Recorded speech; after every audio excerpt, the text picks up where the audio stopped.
టేస్టే సపరేట్. ప్రియా, ఇవన్నీ నీకోసమే తీసుకొచ్చాను. ఈరోజు విజయ్తో నేను మాట్లాడతాను. వదన చెప్పినట్టు నిజం దాచి ఈ నిశ్చితార్థం చేసుకోలేను. అందుకే నా ప్రేమ గురించి నిజం చెప్పాలి. మా ఇద్దరి మధ్య జరిగిన కలయిక గురించి చెప్పాలి. మొత్తం అంతా చెప్పేస్తాను.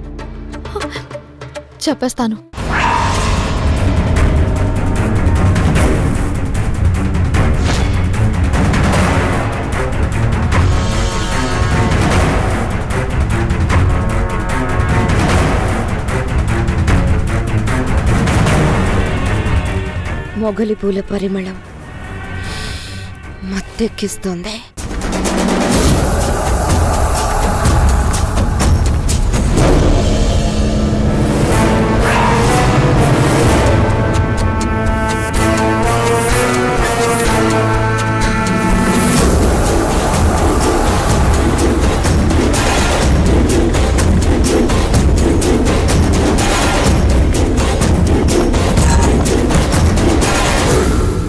నమస్తే అండి. నమస్కారం అండి. నమస్తే. నమస్తే అండి. నమస్కారం అండి. నమస్తే అండి. రండి రండి రండి రండి.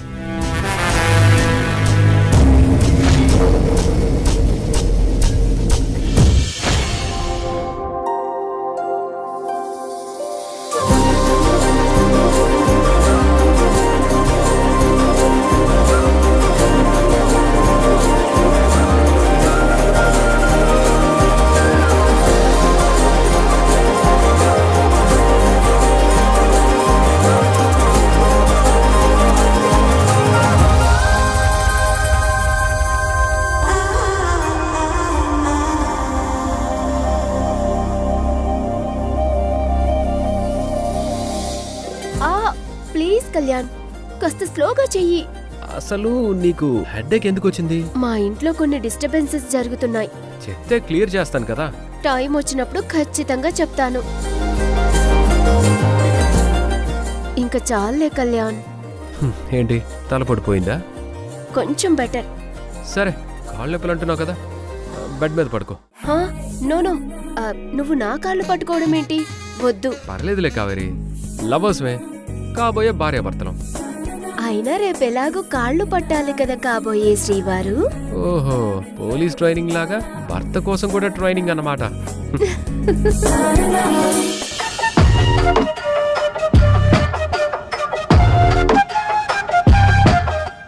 ఈ 24 ఇంచుల తాళితో కృష్ణ జీవితాన్ని నా కాళ్ళ దగ్గర లాక్ చేశాను.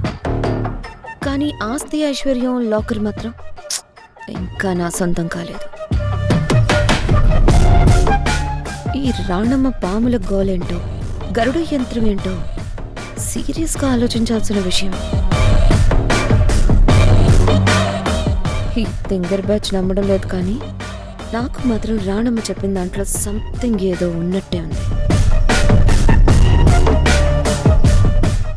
ఈ ఇంటి మీద, ఆస్తి మీద అధికారం సంపాదించి సింహాసనం మీద కూర్చునేది ఎప్పుడో.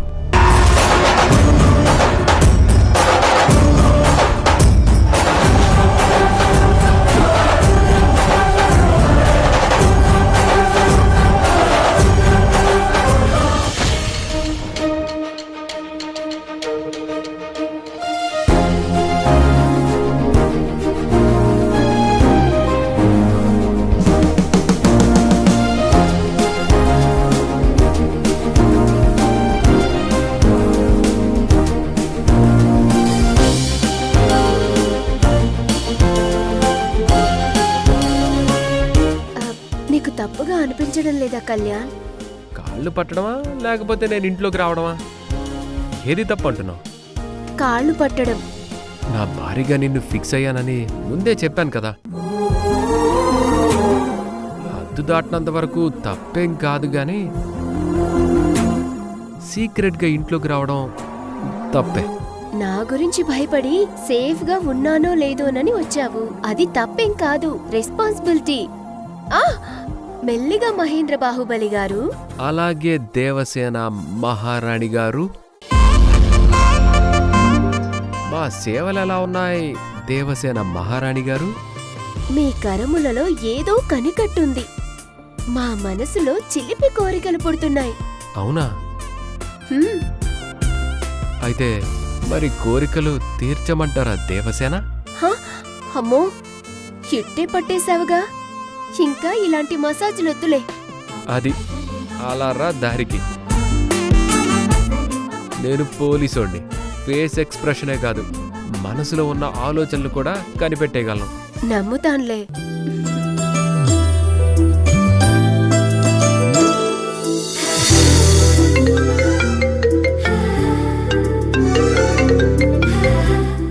చెప్పు మనోజ్. ఓకే, నేను వస్తున్నా. కావేరి, నేను బయలుదేరతాను, చిన్న పనుంది. Okay.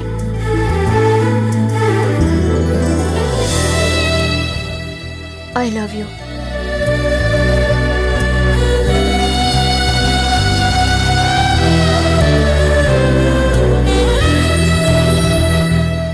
I love you two.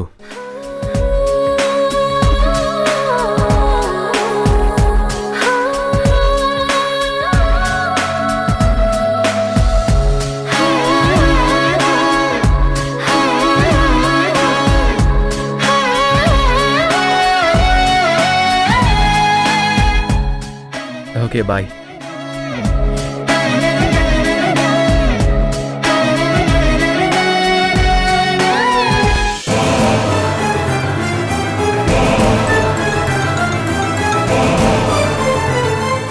ఏంటి వర్ష, సడన్ గా తాళికి బొట్టు పెట్టి మొక్కుకుంటున్నావు?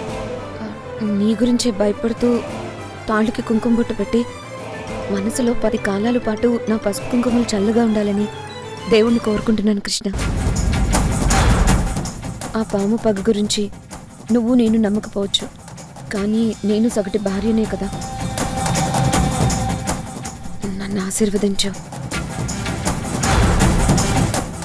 వర్ష, ఇట్స్ ఓకే, నాకేం కాదు, ధైర్యంగా ఉండు. ఆ గరుడ యంత్రం వల్ల ఇంట్లోనే హౌస్ అరెస్ట్ అయిపోయాం. అమ్మ చాలా సీరియస్గా ఉంది. ఆ సన్యాసులిద్దరూ రావడం, అందులో ఒకరు మాయమవడం చూస్తుంటే నాకెందుకో డౌట్ స్టార్ట్ అయింది వర్ష. అంటే ఈ తతంగం అంతా నమ్ముతున్నావా? చచ్చా, నేను నమ్మడం కాదు, కానీ సంథింగ్ ఏదో మన వెనక జరుగుతుందేమో అనిపిస్తుంది వర్ష. వెనక ముందు ఏమీ లేదు. మీ అమ్మగారు ఏదో ఆశించి చేస్తున్నారు. అదేంటో తెలియాలంటే ఈ 48 గంటలు ఆగుదాం. ఆ తర్వాత మనకు క్లారిటీ వచ్చే అవకాశం ఉంటుంది కదా. యు ఆర్ రైట్, వెయిట్ చేయాల్సిందే. చూద్దాం ఏం జరుగుతుందో, కానీ నేను మాత్రం ఇవన్నీ అస్సలు నమ్మను.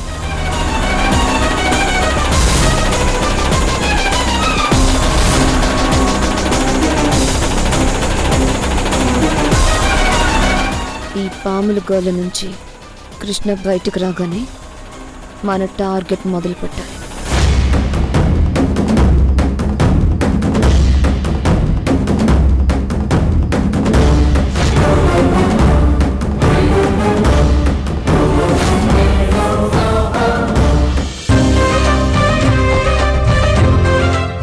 మీ ఆరోగ్యం ఎలా ఉంది రామారావు గారు? పర్లేదమ్మా, డాక్టర్లు రెస్ట్ తీసుకోమన్నారు. మీ కొడుకు కోళ్ళు అన్ని చూసుకుంటున్నారు కదా, మీరు ప్రశాంతంగా రెస్ట్ తీసుకోండి. మా కోడలు బంగారం లాంటి సంబంధం తీసుకొచ్చిందని కళ్యాణి ఎన్నిసార్లు చెప్పి మురిసిపోయిందో. మరంతే కదండి, అమ్మాయి నచ్చిందని వాళ్ళు మనకి ఎన్ని మర్యాదలు చేస్తున్నారు. మనం ఎంత చెప్పినా వినకుండా ఇంటిల్లపాదికి బట్టలు నగలు తెచ్చారు. ఈ కాలంలో ఇలాంటి అల్లుడు దొరకడం మన అదృష్టం కదండి. ముందే చెప్పారు కదా అత్తయ్య, ₹1 అవసరం లేదు, మీ తాజ్మహల్ని మా ఇంటికి తీసుకుపోతాం అన్నారు. అదే మాట మీద ఉన్నారు.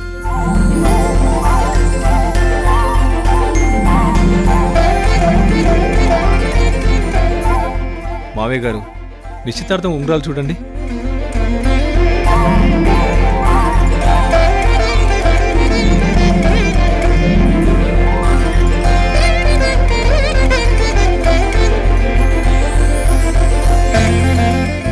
చాలా బాగున్నాయి బాబు. థ్యాంక్స్ మావయ్య.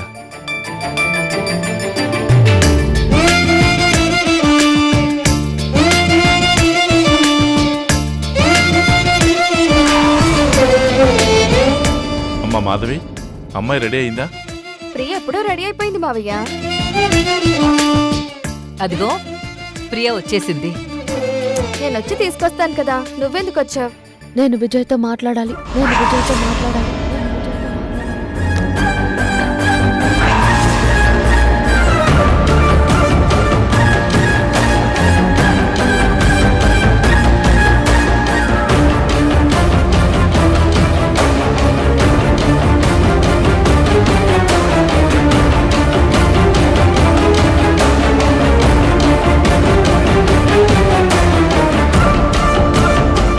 ఇప్పుడే మాట్లాడతారా? అవును.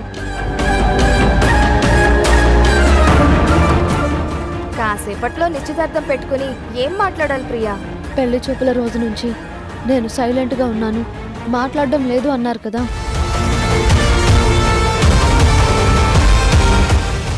అందుకని ఇప్పుడే మాట్లాడాలా? నిశ్చితార్థం తర్వాత మాట్లాడుకోవచ్చు కదా.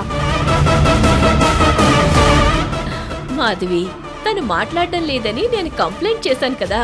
సంతోషం, ఇప్పటికైనా అబ్బాయితో మాట్లాడతాను అంటోంది.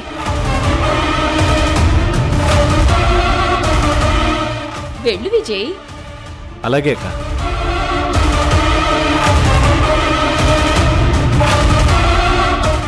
కొంపదీసి కృష్ణతో తన లవ్ స్టోరీ మొత్తం చెప్పేస్తుందా? అమ్మో, నా ₹1,00,00,000.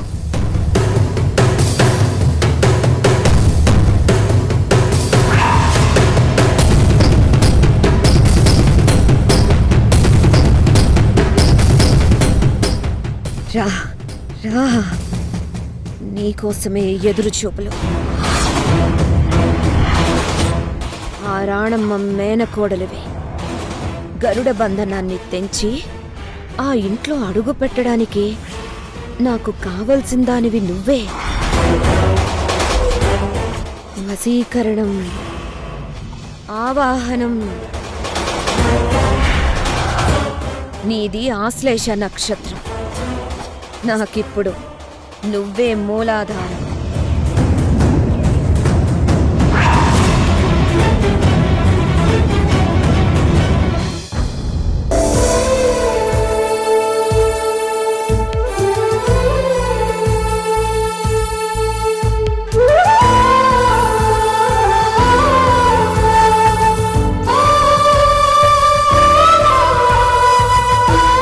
నేనిచ్చిన గిఫ్ట్లు నీకు నచ్చాయి కదా? విజయ్, నేను నీతో మాట్లాడాలి. అబ్బబ్బబ్బబ్బబ్బా, నా పేరులో ఇంత మెలోడీ ఉందని నువ్వు పిలిచాకే తెలుస్తుంది ప్రియా. అది కాదు విజయ్, నేను చెప్పేదేంటంటే. నువ్వేం చెప్పకు. నేను నచ్చానని చెప్పడానికే బయటకు రమ్మన్నావు కదా, అంతే కదా? నేను నచ్చానన్నమాట. నీ నోట ఆ మాట వినాలని నేను ఆశపడుతున్నాను ప్రియా. నా కళ్ళల్లోకి చూస్తూ పగడాల్లాంటి నీ పెదాలతో ఆ మాట వినాలనుంది. చెప్పు.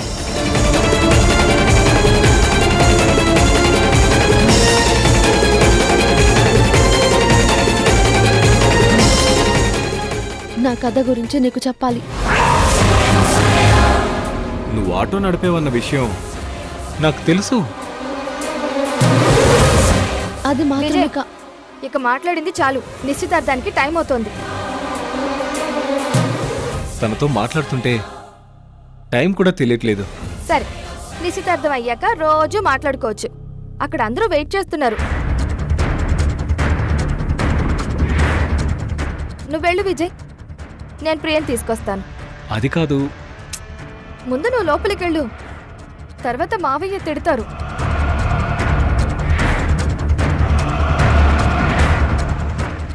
ఓకే. నీకు అసలు బుద్ధుందా? నువ్వు చెప్పాలనుకున్నదేంటి? వదిన, నిజం దాచి పెళ్లి చేసుకోవడం నాకు చాలా కష్టంగా ఉంది. అందుకే అన్ని విషయాలు చెప్పాలనుకుంటున్నాను. నిశ్చితార్థం దాకా వచ్చి నిజం చెప్తానంటావేంటి? నీకేమన్నా పిచ్చా? నీలో ఈ కొత్త యాంగిల్ ఎప్పటి నుంచి? ఒక్క పెళ్లి చేయడానికి 100 అబద్ధాలు ఆడినా తప్పు లేదు. అయినా నువ్వు నిజం చెప్పావని పొంగి పొర్లిపోయి పెద్ద మనసుతో నేను పెళ్లి చేసుకుంటాడు అనుకుంటున్నావా? వాడు అసలు తిక్కలోడు. తిక్కలోడంటే? అంటే ఎప్పుడూ ఫ్రెష్ అంటాడు, ఇట్స్ ట్రూ అంటాడు. అందుకే తిక్కలోడు అన్నాను, అంతే. పెళ్ళయ్యాక వాడి యాంగిల్ నీకు అర్థమవుతుంది గాని ముందు నువ్వు మీ నాన్న గురించి ఆలోచించు. అసలే ఆయన హార్ట్ పేషెంట్. నోరు జారి నీ గతం చెప్పావో ఈ ఇల్లు శ్మశానం అవుతుంది, జాగ్రత్త.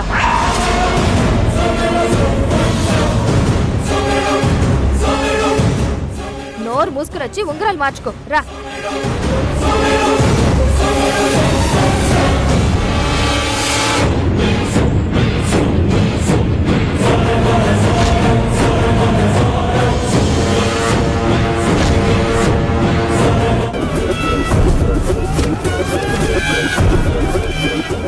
రాహుకాలం ఆవాహనకు అనుకూలం.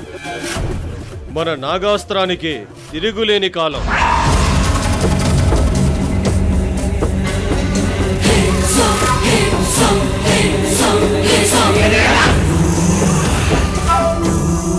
రాహుకాలం వచ్చేసింది. ఆవాహనం ఆవాహనం ఆవాహనం.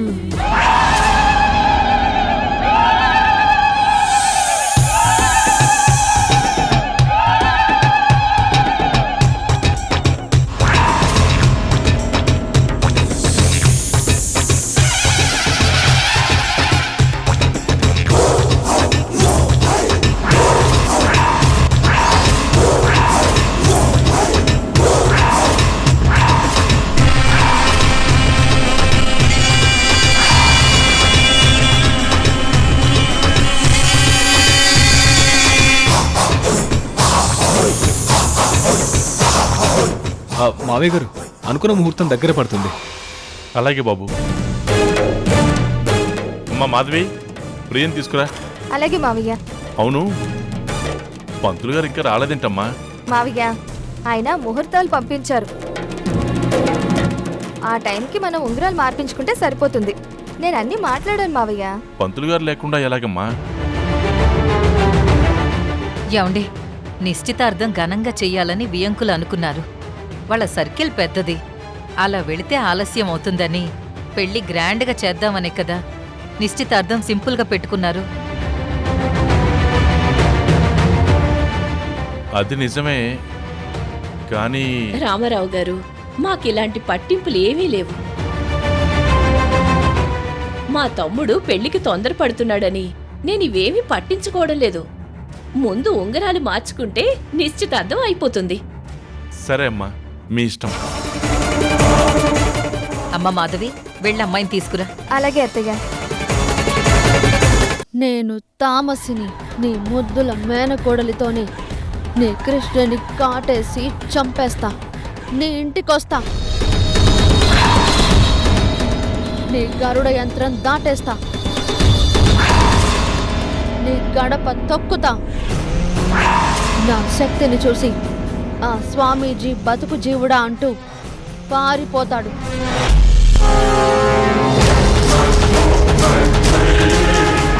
క్షణ క్షణం భయం. నీ ఇల్లు అల్లకల్లోలం. నీ గలుపు కళ మృత్యుకేళి నృత్యంతో నీ ఇంటిని శ్మశానం చేయకపోతే నా పేరు తామసే కాదు. ఇది నా ఆన, ఇది నా ఆన, ఇది నా ఆన.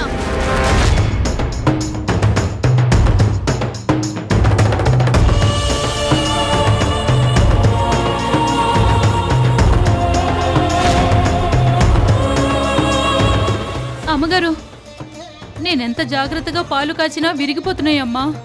ఫ్రిడ్జ్లో మిగిలిన పాలు కాచినా అవి కూడా విచిత్రంగా విరిగిపోతున్నాయమ్మా. ఇదేదో కీడు సంభవించడానికి సూచనలా అనిపిస్తుంది. అలా ఏం జరగదులే, నువ్వు భయపడకు, వెళ్ళు.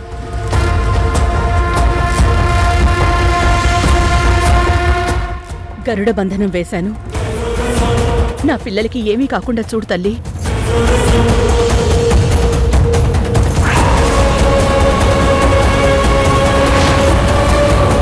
నువ్వెక్కడికి వెళ్ళొద్దు, నా దగ్గరే ఉండు.